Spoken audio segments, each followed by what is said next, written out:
ரெண்டாவதா Bangalore Saint Mary's basilica திருவிழா பத்தியும் அன்ஸ்கிரிப்டட் விளாகர்ஸோட அனுபவத்தை பத்தியும் ஒரு சின்ன அப்டேட் பார்க்கலாம். இந்த சோர்ஸ்ல என்ன இருக்குன்னா, பெங்களூரோட ரொம்பவே ஃபேமஸான ஹிஸ்டாரிக்கலான Shivaji Nagar Saint Mary's basilica திருவிழாவை பத்தியும் அதை ஃபர்ஸ்ட் டைம் வீடியோ பண்ற அன்ஸ்கிரிப்டட் விளாகர்ஸ் டீமோட செம காமெடியான அனுபவத்தை பத்தியும் தான் பார்க்க போறோம். முதல்ல இந்த பசிலிக்காவோட ஹிஸ்டரி. இது பெங்களூர்லயே ரொம்ப பழமையான சர்ச்சுங்க. கிட்டத்தட்ட 140 வருஷத்துக்கும் மேல பழசு. ஃபாதர் ஜீன் டுபாய்ஸ் ஆரம்பிச்சது. அப்புறமா அந்த உயரமான டவர்ஸ் கலர் கண்ணாடின்னு பார்க்கவே சூப்பரா கோதிக் ஸ்டைல்ல மாத்தினாங்க.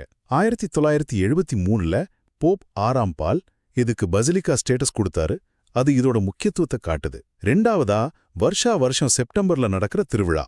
லட்சக்கணக்கான மக்கள் வருவாங்க தெரியுமா? இது வெறும் கிறிஸ்டியன்ஸ் மட்டும் இல்ல, நம்ம இந்துக்கள் முஸ்லிம்ஸ்னு எல்லாரும் கலந்துக்கிறாங்க.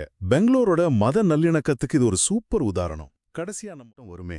நிச்சயமா கொடியேற்றமே பெரிய விஷயம்தான். ஆனா அதோட முக்கிய நிகழ்வான தேர் பவனி, ஹோலி சேரியட் ப்ரொசெஷன், அப்புறம் திருவிழாவோட கடைசி நாட்கள்ல கூட்டம் லட்சக்கணக்கில் இருக்கும்.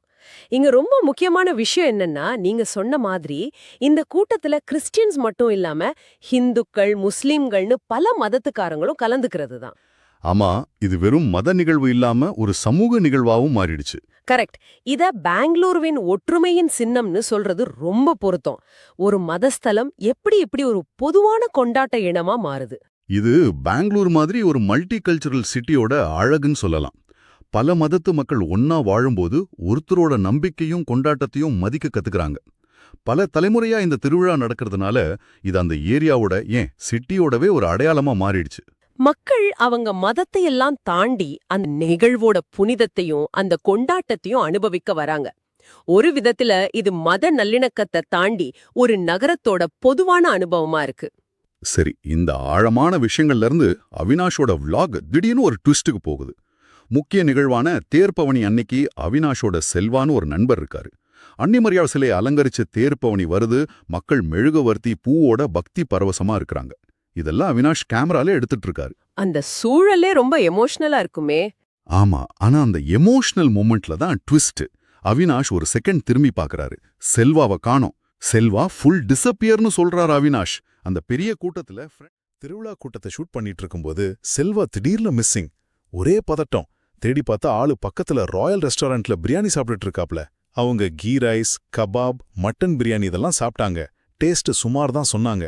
ஆனாலும் இந்த காணாம போன சம்பவம் அவங்களோட ஃபர்ஸ்ட் விளாகுக்கு ஒரு சம காமெடியை சேர்த்துடுச்சு பாருங்க. சுருக்கமா சொன்னா இந்த சோர்ஸ் பசிலிக்காவோட வரலாறு, திருவிழாவோட ஒற்றுமை, அப்புறம் அந்த விளாகர்ஸோட மறக்க முடியாத கலகலப்பான அனுபவத்தை பத்தி சொல்லுது. இது மட்டும் இல்ல, இன்னொரு நண்பர் பிரதீப் பத்தியும் ஒரு சின்ன கதை வருது. கொடியேற்றத்துக்கு அவினாஷோட வந்த பிரதீப் தேர்பவனிக்கு வரல. ஏன் தெரியுமா? ஓ, அவருக்கும் ஒரு அன்ஸ்கிரிப்டட் அனுபவமா? என்னாச்சு? அதேதான், பிரதீப் திருவிழா கூட்டத்துல மாட்டல, ஆனா பெங்களூரோட நிரந்தர திருவிழாவான டிராஃபிக்ல மாட்டிக்கிட்டாரு. அவினாஷ் அத டிராஃபிக்ல சிக்குண்டு ஆட்டோ ஆர்கெஸ்ட்ரா என்ஜாய் பண்ணிட்டு இருந்தாருன்னு சொல்றாரு. பெங்களூர் டிராஃபிக். ஆமா, ஹார்ன்ஸ்